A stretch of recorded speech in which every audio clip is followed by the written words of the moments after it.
Hello. तब कैसे हैं आप लोग? आज हम लोग इकोनॉमिक्स का थर्ड चैप्टर देखेंगे, money and banking. Total micro economics में 6 चैप्टर हैं, जिसमें से 2 हम ऑलरेडी कवर कर चुके हैं। पहला किए थे इंट्रोडक्शन ऑफ माइक्रो इकोनॉमिक्स, दूसरा किए थे नेशनल इनकम अकाउंटिंग। आज तीसरा करेंगे मनी एंड बैंकिंग। तो हम लोग पूरा मतलब डिटेल व्यू में नहीं जाते हैं, फास्ट ट्रैक लेक्चर है तो उसको स्पीड में ही मेंटेन करते हैं। तो थोड़ा क्योंकि आपका रिसेंट एग्जाम होने वाला है, तो जितना समय अब बचा है, जितना कम से कम समय बचा है उतना यूटिलाइज कर लेना है, क्योंकि यही 10 दिन आपका पढ़ने का पूरा मतलब रिजल्ट ला के देगा। अभी तक 20 नंबर का आप लोग कवर कर चुके हैं, जिसमें से 7 to 8 नंबर तो MCQ में रहेगा और डिटेल्स में भी रहेगा, लेकिन 8 नंबर तो मैं कम से कम आ जाएगा। थर्ड चैप्टर करते हैं जो 10 नंबर के लिए बहुत ही ज़्यादा ज़रूरी है, मनी एंड बैंकिंग। और कोई फास्ट चैप्टर नहीं है, बहुत ज़्यादा आसान है। तो होता है ना जैसे रॉकेट साइंस टाइप का कि मतलब बहुत ज़्यादा लेंदी है, वैसा कुछ नहीं है। सेकंड चैप्टर में थोड़ा सा लेंदी था, लेकिन चार्ट के थ्रू हम लोग समझे थे तो ईजी हो गया था। ठीक है, तो थर्ड चैप्टर हम लोग करते हैं मनी एंड बैंकिंग। तो सबसे पहले जानेंगे कि मनी एंड बैंकिंग में पढ़ना क्या क्या है। ठीक है, ये चैप्टर आया कैसे उसके बारे में देखेंगे, और मनी एंड बैंकिंग उसका डिटेल्स व्यू में पढ़ लेंगे एक बार, बस वो कंप्लीट कर लेंगे। जैसा कि पिछला वीडियो लास्ट वीडियो था हम लोग का, बहुत ज़्यादा लेंदी हो गया था, अप्रॉक्स 50 मिनट का था। और जो नोट्स है यहाँ पे दिख रहा है, नोट्स जिस नोट से हम पढ़ा रहे हैं NCERT के बुक से बनाया गया है, तो आप कोई टेंशन नहीं लीजिएगा। आप NCERT का बुक पढ़े होंगे तो वही बुक फॉलो कर लीजिएगा, नहीं तो चार्ट आप लिंक से डाउनलोड कर लीजिएगा। जो डिस्क्रिप्शन लिंक में यहाँ पे टेलीग्राम का लिंक दे देंगे, वहाँ से आप डाउनलोड कर सकते हैं। तो मनी एंड बैंकिंग में क्या क्या पढ़ना है, फंक्शन ऑफ मनी, मनी का फंक्शन क्या क्या होता है, demand of money and supply of money. ठीक है, दोनों के बारे में पढ़ेंगे। Money creation bye banking system, balance sheet, limitation of credit money and money multiplier, और पॉलिसी टूल्स ऑफ कंट्रोल। ठीक है, सबसे पहले मनी का ज़रूरत क्यों पड़ा और मनी बोलते किसको है। तब पहले के ज़माना जब राजा महाराजा के ज़माने थे, उस समय बार्टर सिस्टम चलता था। क्या चलता था? Barter system. नीचे में थोड़ा सा कंसेप्ट बार्टर सिस्टम का दिया गया है कि आपके बुक में, ठीक है, तो उसको थोड़ा सा देखते हैं। यहाँ पे लिखा है देखिए बार्टर एक्सचेंज के बारे में। पहले होता क्या था कि मतलब हमको कुछ सामान लेना है, जैसे हमको चावल की ज़रूरत है और सामने वाले को कपड़े की। सामने वाले के पास कपड़े हैं, मतलब चावल है और मेरे पास कपड़े हैं, तो मैंने अपना कपड़ा दिए, मतलब उससे चावल ले लिए और कपड़ा उससे ले लिए। मैं अपना चावल उसको दिया, नहीं हमको चावल का ज़रूरत था तो हम चावल ले लिए, और कपड़ा उसको ज़रूरत था, कपड़ा उसको दे दिए। ठीक है, लेकिन यहाँ पे तो छोटा वैल्यू था। अगर मान लीजिए उसके पास चावल के जगह जूते होते और मेरे पास कपड़े हैं, हमको चाहिए चावल, तो एक्सचेंज करना बहुत मुश्किल हो जाता ना। अब मॉनिटरी टर्म में मापा नहीं जा सकता था, ना मेजर किया जा सकता था। कभी कभी तो होता था कि मतलब हमको चावल चाहिए और सामने वाले को गाय। अब चावल के बदले गाय एक्सचेंज करना तो बहुत ही बड़ी मुश्किल की बात है ना। तो इसीलिए मतलब यहाँ पे एक मनी का कंसेप्ट लगाया गया। तो मनी का कंसेप्ट क्या बोलता है, तो money is a commonly accepted medium of exchange, जो कहीं भी इजीली एक्सचेंज किया जा सके। जैसे मतलब चावल खरीदने जाना है तो उसका मॉनेटरी वैल्यू है कि अगर 40 रुपये किलो है तो 40 रुपया ही देंगे और वो दे देगा। मनी को इजीली स्टोर किया जा सकता है ना, मतलब, और वो सामने फिर इशू किया जा सकता है। इसी में लिखता है, तो money is commonly accepted medium of exchange in an economy which consist only one individual, there cannot be exchange of commodity and hence there is the no role of money। तो मनी आया कहाँ से था, इसके बारे में जानते हैं। पहले सबसे पहले एक लाला जी का एग्जांपल लेते हैं जो आपके बुक में दिया गया है। तो लाला जी क्या करते थे कि गांव में जो भी सोना खरीदते थे, सोना चांदी का उनका अतिथि व्यापार था। ठीक है, तो सोना होल्ड कर लेते थे। जैसे मतलब आपको मतलब कोई चीज़ चाहिए तो आप लाला जी के पास गए, आप अपना सोना जो था आपके पास वो जमा कर दिए लाला जी के पास, और लाला जी उसको क्या किया कि उसके बदले में एक पेपर पे लिख के रिसिप्ट बनाए। ठीक है, पेपर रिसिप्ट, और उसको दे दिए। जैसे राजू गया लाला जी के पास, राजू क्या किया कि लाला जी के पास अपना सोना गिरवी रख दिया। लाला जी एक कागज़ पर रिसिप्ट लिखे और दे दिए कि हमारे पास इतना का सोना जमा है उसका। ठीक है, अब राजू को किसी भी समय पैसे की ज़रूरत पड़ी, पैसे की नहीं मतलब उस समय तो पैसे थे नहीं ना, किसी भी सामान की ज़रूरत पड़ी तो किसी दूसरे गांव वाले के पास गया। जैसे उसको चावल खरीदना था, अब चावल वो ले लिया, लेकिन लाला जी जो रिसिप्ट लिख के दिए थे उसके बदले, चावल के बदले वो रिसिप्ट दे दिया उसको। ठीक है, तो ऐसे ही रिसिप्ट सर्कुलेट होते गया, राजू से रामू के पास गया, रामू से आकाश के पास, आकाश से श्याम के पास, तो ऐसे ही सर्कुलेट होते गया। तो इसको मीडियम ऑफ एक्सचेंज आ गया इसमें, कि एक जरिया हो गया। मीडियम ऑफ एक्सचेंज क्या होता है? एक जरिया होता है किसी भी सामान को इशू करने का, वही मनी के पास पावर होता है। Money is a medium of exchange इसलिए बोलते हैं, ठीक है। तो यहीं से मनी का जो कंसेप्ट आया था तो आगे देखते हैं यहाँ पे। ये तो पैराग्राफ हो गया। Money is the commonly accepted medium of exchange in an economy which consist of only one individual, there can not be any exchange of commodity, hence there is the no role of money. तो आप सोचते होंगे अगर Hindi medium में आपको exam देना है तो कैसे लिखेंगे? तो हिंदी मीडियम में कोई ज़्यादा बड़ा चीज़ नहीं है, चाहे इंग्लिश मीडियम में। आप बातों को समझिए, आप अपने भाषा में लिखिए। इकोनॉमिक्स में ये नहीं बोलता है कि मतलब तुम कॉपी से डायरेक्ट छाप दो पूरा, कि बुक जो भी बुक में लिखा है वही। जैसे आप मनी का कंसेप्ट आया तो वो बोलेगा ना, तो वहाँ पे नीचे में एग्जांपल दे दीजिएगा। पहले मनी के बारे में लिखिएगा कि पहले बार्टर सिस्टम था, मतलब तो मनी का आया कैसे थे? एक जरिया है एक्सचेंज करने का। कोई भी सामान खरीदना है उसके लिए हम इस सामान के बदले में हम किसी को दे सकते हैं, इसका पावर होता है। जैसे अभी अगर मनी का एग्जांपल लेके देखेंगे तो 10 रुपये, ठीक है आपके पास, और एक पेंसिल का कीमत 2 रुपये है। तो आप पेंसिल खरीदने गए दुकानदार के पास, तो 10 रुपये में आप 5 पेंसिल खरीदे ना। तो यहाँ पे एक्सचेंज पावर था, वो मनी ले ली, पैसा ले लिया, जो भी अभी का वैल्यू है 10 रुपये का वो ले लिया और आपको 5 पेंसिल दिए, ठीक है। ये भी एग्जांपल आपका बुक का ही था, तब देख लीजिएगा। तो यहाँ पे बार्टर सिस्टम के बारे में बोलता है। बार्टर सिस्टम जो राइस वाला एग्जांपल था, यहाँ पे देखते हैं। Economic exchange without the meditation of money and referred to the barter exchange, however they presume the rather improbable durable coincidence of wants। जैसे हमको जो चाहत होती है वो सामने वाले से मिले ही, ये ज़रूरत तो नहीं है ना, इसी के बारे में लिखता है। Consider an example, an individual who has a surplus of rice which she wishes to exchange of clothing.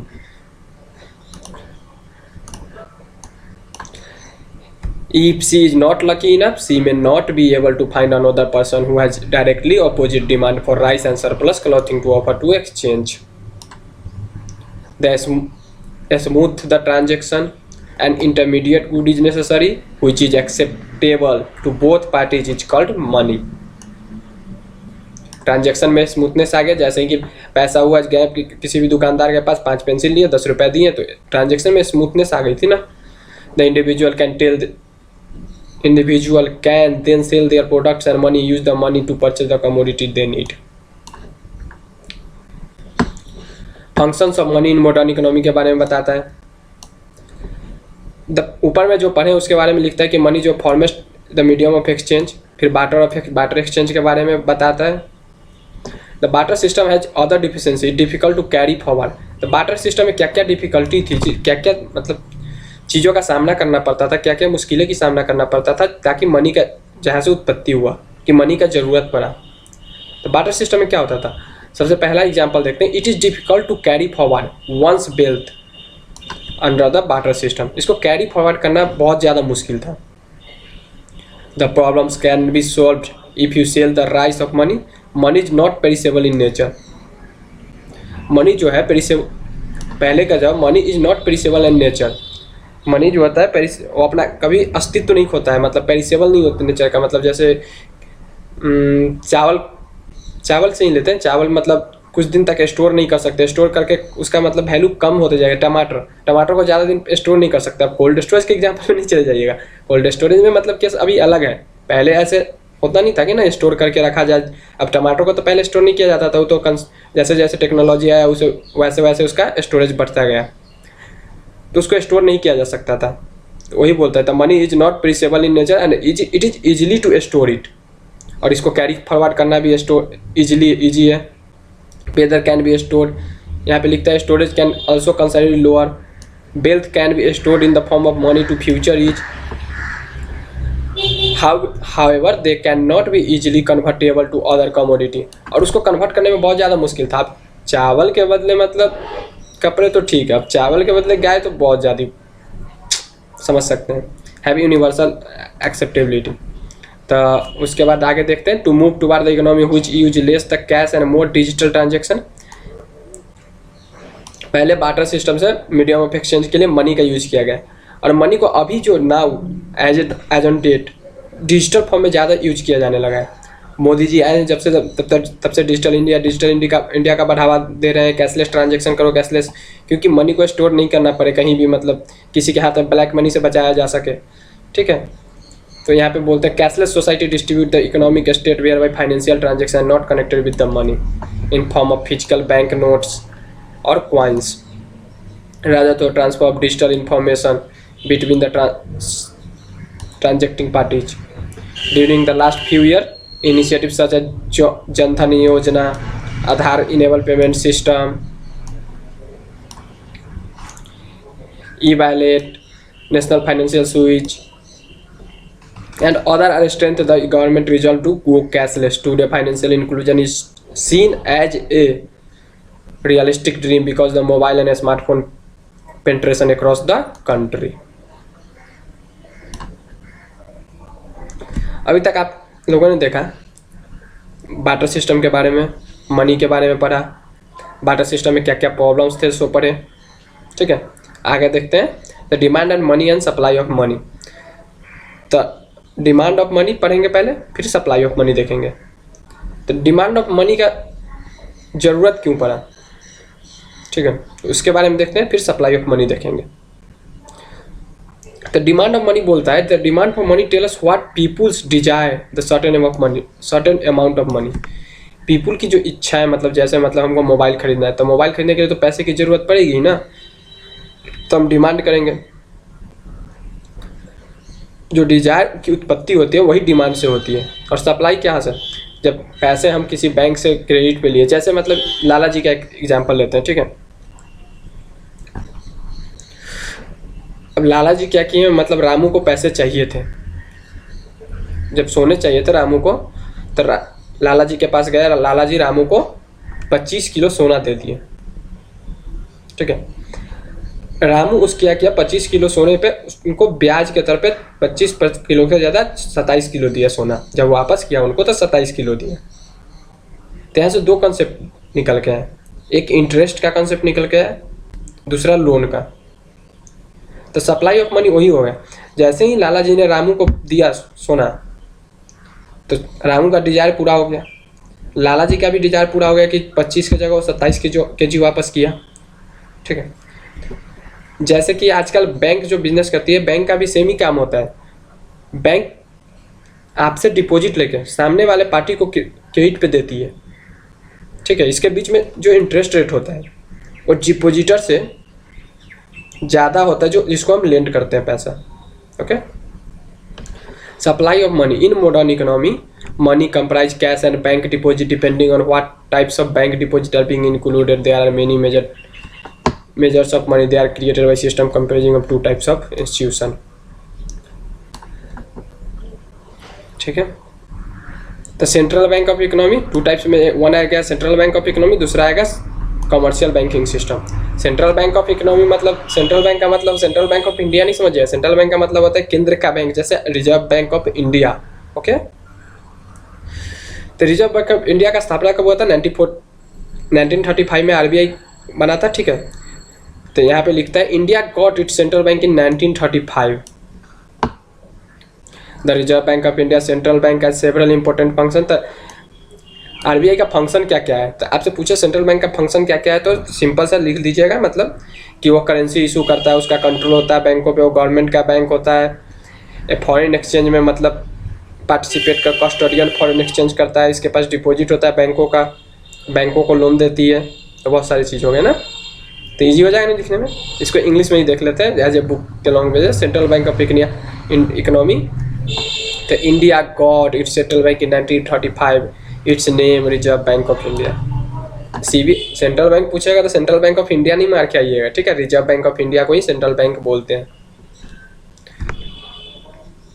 Central bank has several important function. It issue the currency of the country, the control money supply country through various method like bank rate, open market operation and variation of reserve ratio.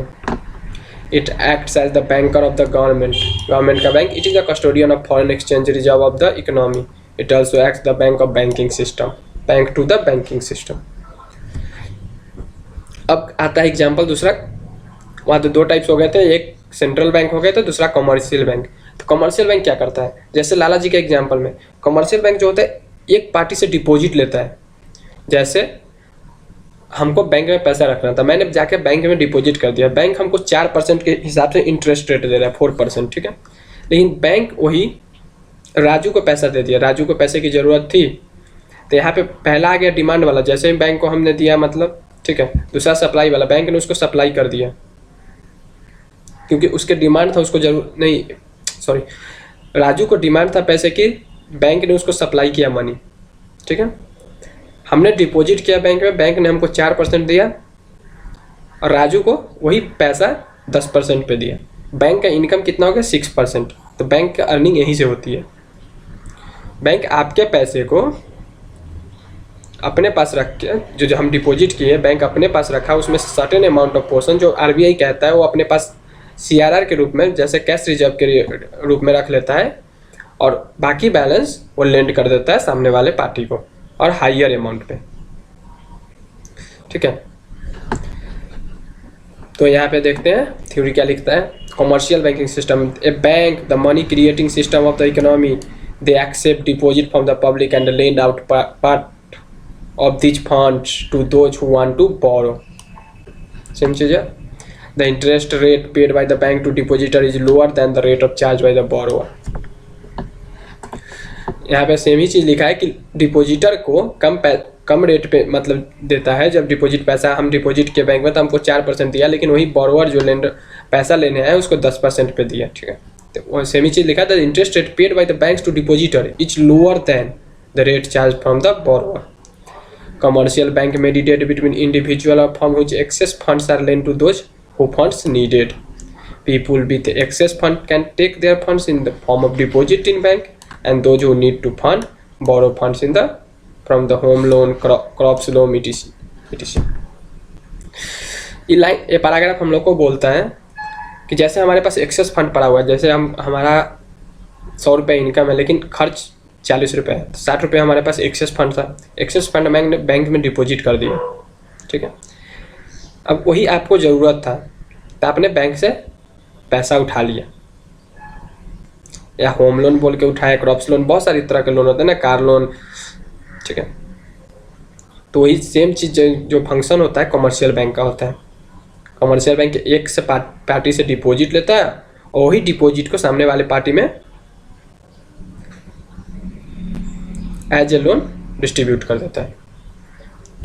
Money creation bye banking system में money कैसे create होता है, तो यहाँ पे जो 6% का जो बाइफर्केशन आया था, 4% पे हमको डिपॉजिटर को दिया और 10%, 4% डिपॉजिटर को दिया, 10% पे लेंड किया वो अपना पैसा। तो बाइफर्केशन जो 6% का था उसी से मनी क्रिएट हुआ बैंक का।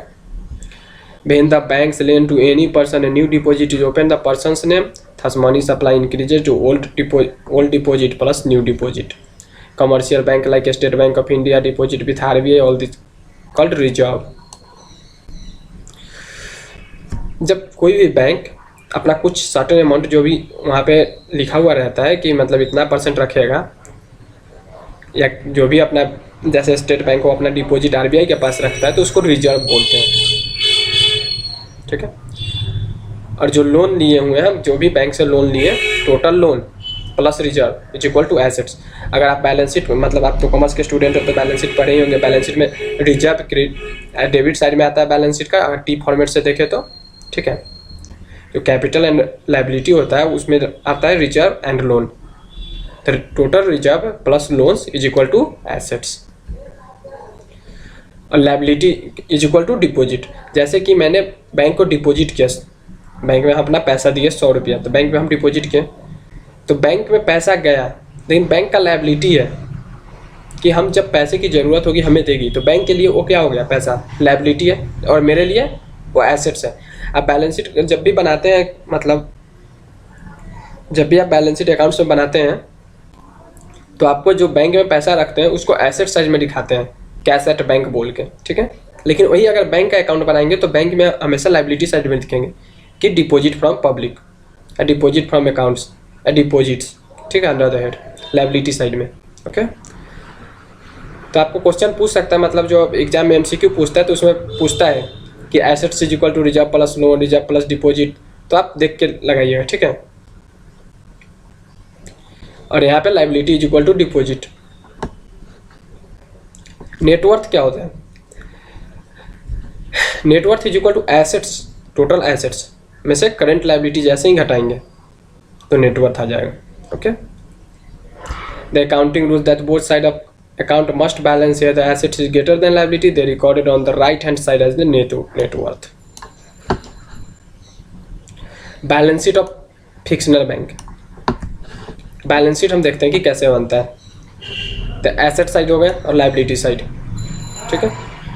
एसेट्स में हम क्या किए थे, पैसे को रिजर्व में, जो पैसा हम आरबीआई में जमा कर दिए यहाँ पर डिपॉजिट, जैसे कि हमने डिपॉजिट किया है बैंक में, तो हम हमारे लिए क्या है, वो एसेट्स है ना, क्योंकि वो बैंक से तो हम फिर ले लेंगे ना पैसा जब भी जरूरी होगा।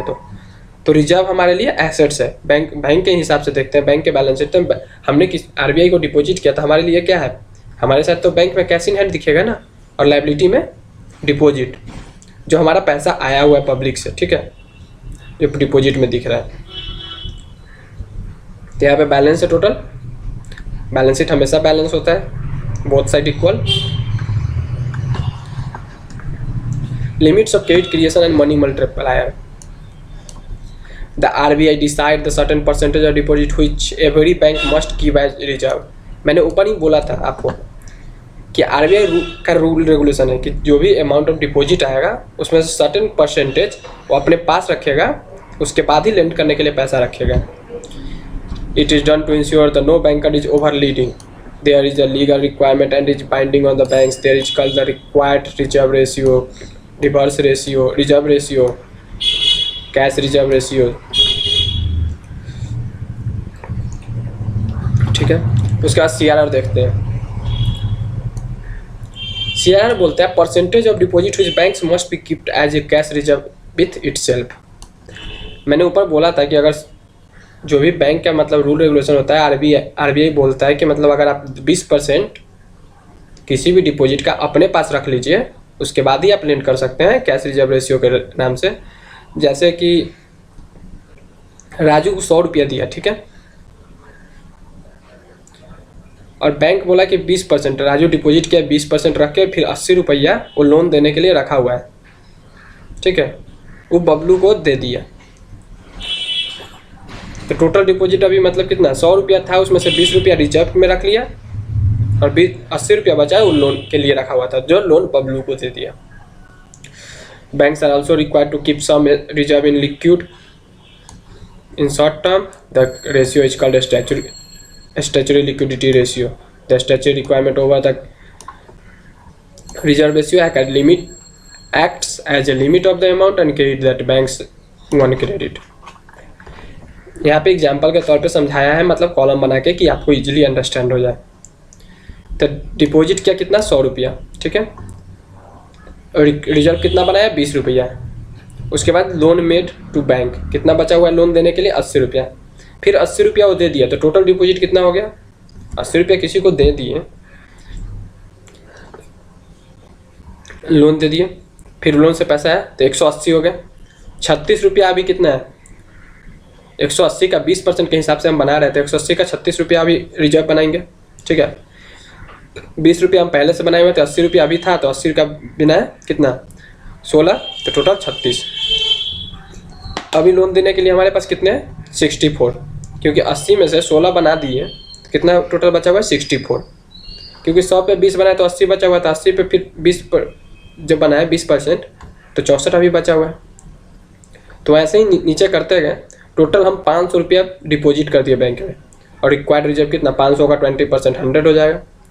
Loan made by bank, loan देने के लिए कितना बचा, 400।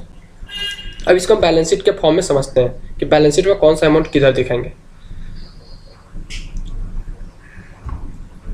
तो एसेट्स हो गए, लाइबिलिटी हो गए। तो रिजर्व में कितना है, 100 रुपये, जो रिजर्व फंड में हमारे पास अभी पड़े हुए हैं। लोन देने के लिए हमारे पास कितने पैसे, 400 रुपये, और पब्लिक से हमने टोटल कितना लिया हुआ है, 500 रुपये। तो पब्लिक से जो हम पैसे लिए हुए हैं बैंक में, तो मेरा लाइबिलिटी है ना, कि हम उसको चुकाएंगे एक दिन, जो भी पीरियड के लिए वो जमा किया है, या जब उसको ज़रूरत है तो चुकाएगा, ठीक है। तो 500 रुपये है, तो यहाँ पे डिपॉजिट में दिखते हैं। आगे पढ़ते हैं, तो नीचे policy tools for control money supply लिखा है, ठीक है। RBI controls the money supply in the economy of various base. The tools used by central bank to control money supply can be quantitative और qualitative in nature. Central bank जो होता है control करता है money supply to be quantitative और qualitative in nature. तो quantitative tools क्या होता है और क्वालिटेटिव टूल्स। तो क्वांटिटेटिव टूल बोलता है control the extent of money supply by changing the CRR और द बैंक रेट और ओपन मार्केट ऑपरेशन। इसमें बोल रहा है कि बैंक कैसे कंट्रोल करता है क्वांटिटेटिव के हिसाब से, तो चेंज करता है CRR में, ठीक है, ओपन मार्केट का रेट में ऑपरेशन में, और उसको कंट्रोल करता है। जैसे मतलब CRR बैंक बोल दिया कि 20 की जगह 25% अप कर लो, ओके। फिर बैंक का इंटरेस्ट रेट चेंज कर दिया, पॉलिसी चेंज कर दिया। अब क्वालिटेटिव टूल्स क्या बोलता है, include persuasion by the central bank in order to make commercial bank discourage and encourage lending, which is done through the moral suasion, margin requirements, etc. Another important tool by the RBI also influence money supply in open market operation. Open market operation refers to buying and selling of bonds issued the government in the open market. The purchase and sale to entrusted to the central bank in behalf of government. Government के behalf में जो bonds RBI issue करते हैं उसको भी open market trade किया जा सकता है, ठीक है। तो उसके बारे में लिख रहा है। तो क्वालिटेटिव क्वांटिटेटिव कैसे करता है, तो किसी भी चीज़ पे कंट्रोल करके CRR का रेट चेंज करके, इंटरेस्ट रेट चेंज करके, ओपन मार्केट में बॉन्ड्स का प्राइस चेंज करके। तो 2 types of open market operation, एक होता है आउटराइट, दूसरा repo rate. Outright is open market operation है पैरामीटर्स इन नेचर। रेपो क्या होता है, there is another type of operation which is when the central bank buy the security and arrangement of the purchase, also a specification about date and price of resale of his security. The type of agreement is called a purchase agreement of repo. The interest rate at which the money is lent, which is called as repo rate. जो interest rate which money is lent this way is called as repo rate. फिर demand and supply of money, तो ऊपर में देखे थे, ठीक है। तो डिमांड का 2 टाइप में बांट दिया, एक ट्रांजैक्शन मोटिव से, एक और एक स्पेकुलेटिव मोटिव से। ट्रांजैक्शन मोटिव क्या बोलते हैं, डिमांड वाला ऊपर में पढ़े थे सारा चीज़, ठीक है। डिमांड भी पढ़े थे, demand of money and supply of money. वहीं यहीं पे डिमांड ऑफ मनी को 2 टाइप में बांट दिया था, ट्रांजैक्शन मोटिव और the speculative motive. The transaction motive बोलता है, ट्रांजैक्शन जो होता है, the principal motive of holding money is carry out transaction. If you receive the income weekly and pay the bills on its first day of every week, you need not hold any cash balance throughout the rest of the week. You may as well as ask your employee to deduct your expense directly from your weekly salary and deposit the balance in your bank account. ये saving करने के लिए बताता है कि जैसे 100 रुपया आपके पास इनकम हो रहा है, तो 100 रुपये में से जो 80 रुपया खर्चा हुआ है तो 80 रुपया खर्चा काट लीजिए, 20 रुपया जो बैलेंस बचा उसको डायरेक्ट बैंक में डिपॉजिट कर दीजिए, ठीक है। But our expenditure pattern do not normally match our receipt. People earn income at the discrete point in time and spend the continuously throughout the interval. Speculative mode उसके बाद आता है, individual में hold their wealth in the form of landed property. Speculative mode के मतलब बोलता है कि पीपल जो बैंक में पैसे नहीं होल्ड करते हैं उसके वो होल्ड करके रखते हैं एज ए वेल्थ। जैसे लैंड का प्रॉपर्टी, किसी भी प्रॉपर्टी खरीद लिए, ज्वेलरी खरीद लिए। बुलियन का मतलब होता है ज्वेलरी, कोई भी सोना का चांदी का ज्वेलरी खरीद लिया, बॉन्ड्स खरीद लिए, गवर्नमेंट का मनी या पैसा कैश इन हैंड रख लिए। For simplicity let us keep the all form of assets and other money together with a single category called bonds. Typically bonds are paper bearing the promise the future stream of monetary return over the certain period of time. और bonds जो होता है, bonds पे एक certain percentage होता है जो कि फ्यूचर पर्सपेक्टिव से होता है, जो प्रेजेंट वैल्यू में जिसका प्राइस होता है फ्यूचर में इंक्रीमेंट होते रहता है। एग्जाम के हिसाब से 4 मतलब यहाँ पे M1 M2 M3 M4 का फॉर्मूला देख लेते हैं, ठीक है, जो आपके एग्जाम के लिए रिलेवेंट रहेगा। कभी कभी MCQ में पूछता है M1 is equal to the CU plus DD। CU का मतलब होता है करेंसी और DD का मतलब होता है demand deposit. Demand deposit plus currency को वो M1 में रखते हैं, M2 में M1 मतलब M1 का मतलब CU plus DD plus saving bank, जो सेविंग डिपॉजिट होता है पोस्ट ऑफिस बैंक अकाउंट में, उसको M2 में रखते हैं। M3 में रखते हैं M1 मतलब CU और DD plus net income deposit of commercial bank. इसमें सेविंग डिपॉजिट हटा दिया है पोस्ट ऑफिस वाला। M3 में पोस्ट ऑफिस वाला नहीं लेते हैं, net time deposit of commercial bank में जो डिपॉजिट करके रखे हैं उसको लेते हैं।